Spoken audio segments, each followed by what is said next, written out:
అమరావతి రాజధాని విషయంలో వైసీపీ కుట్రలు చేసింది అని మంత్రి నాదెండ్ల మనోహర్ ఆరోపించారు.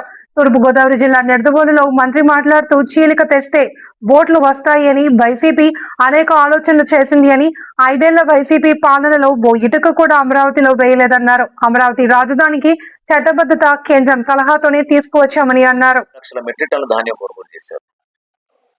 మన కూటమి ప్రభుత్వం వచ్చిన మొదటి సంవత్సరంలో 34 లక్షల మెట్రిక్ టన్నుల ధాన్యం కొనుగోలు చేశాం.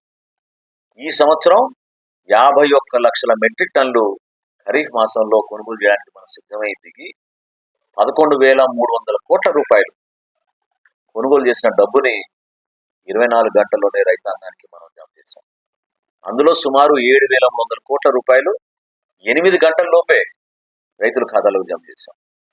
7,87,000 మంది రైతుల దగ్గర మేము ధాన్యం కొనుగోలు చేసినప్పుడు ప్రతి ఒక్కరిలోనూ ఒక సంతృప్తి, చేసిన విధానాన్ని వాళ్ళు చాలా గొప్పగా చెప్పుకోవడం ఎంతో ఆనందం మాకు ఇచ్చింది. నిలబడతాం, ప్రజాప్రతినిధులుగా మేము చేయాల్సిన కార్యక్రమం ఇది.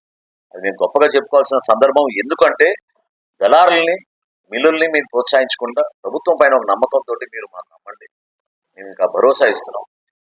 వారధులుగా నిలబడాల్సిన రైస్ మిల్లర్స్ వాళ్ళు కూడా ఒక బాధ్యత పెంచి చాలా పారదర్శకంగా ప్రతిరోజు ఆన్లైన్ సిస్టంలోనే మేము అన్ని కార్యక్రమాలు చేసుకుంటూ ముందుకెళ్తున్నాం. రేపటి నుంచి రబీ మాసం కొనుగోలు ప్రారంభించబోతున్నాం. దానికోసం ఈరోజు ప్రత్యేకంగా విలేకరుల సమావేశం ఏర్పాటు చేశాం. రాష్ట్ర వ్యాప్తంగా రబీ పంటను కూడా కొనుగోలు చేయడానికి మా కూటమి ప్రభుత్వం సిద్ధమైంది.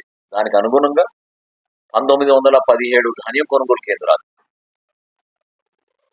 1917 ధాన్యం కొనుగోలు కేంద్రాలు, సుమారు 17,200 లారీలు GPS తోటి సిద్ధం చేసి రాష్ట్ర వ్యాప్తంగా ఈ జిల్లాలో ఉన్న 1,264 రైస్ మిల్లు వరకు ఆల్రెడీ బ్యాంక్ గ్యారంటీలు తీసుకుని వాళ్ళకి సంబంధించిన ప్రాంతాల్లో ఆ ధాన్యం కొనుగోలు కేంద్రాలతో వాళ్ళని ట్యాగ్ చేసి సిద్ధంగా పెట్టాం. ప్రతి సంవత్సరం మనం చూస్తున్నాం, గోతాల విషయంలో కొంచెం రైతులు ఇబ్బంది పడుతున్నారు. ఈసారి ఆ పరిస్థితి ఉండకూడదని సెల్ఫ్ డిక్లరేషన్, రైస్ మిల్లుల దగ్గర నుంచి మనం సెల్ఫ్ డిక్లరేషన్ తీసుకుని వాళ్ళ దగ్గర ఎంతవరకు సరుకు ఉందో గోతాలది వాళ్ళు మనకి ఒక సర్టిఫికెట్ ఇస్తే తహసీల్దారు, డిప్యూటీ తహసీల్దార్ పోయి దాన్ని ఇన్స్పెక్ట్ చేసి వాళ్ళు ఇచ్చిన సర్టిఫికేట్ మేరకు ఆ రైస్ మిల్లో ఎంతవరకు గోతాలు ఉన్నాయో దాని వరకు మనం ఆ పీపీసీ కేంద్రాలతో ట్యాగ్ చేసి రైతుకి ఎక్కడ ఇబ్బంది కలగకుండా కల్లాల దగ్గరికే, ధాన్యం కొనుగోలు కేంద్రాల దగ్గరికే ఈ గోతాలు తరలించే విధంగా ఏర్పాటు చేయడం జరిగింది. సుమారు 5,40,00,000 గోతాలు సిద్ధం చేశాం. 5,40,00,000 గోతాలు మేము సిద్ధం చేశాం. అన్నిటికన్నా ముఖ్యం ఏంటంటే, మరొకసారి నేను చెప్పేది, 100% మన రైతాంగానికి ఈ ఖరీఫ్లో ఏ విధంగా చేశామో రబీలో కూడా మేము 24 గంటల్లోపే డబ్బులు చెల్లిస్తాం. దానికి అన్ని విధాలుగా మేము సిద్ధమయ్యామని ఈ సందర్భంగా తెలుపుకుంటూ, మా ప్రత్యేకమైన టార్గెట్ ఈ రబీ మాసానికి 23 లక్షల మెట్రిక్ టన్నుల ధాన్యం కొనుగోలు చేయడానికి మేము సిద్ధమయ్యాం.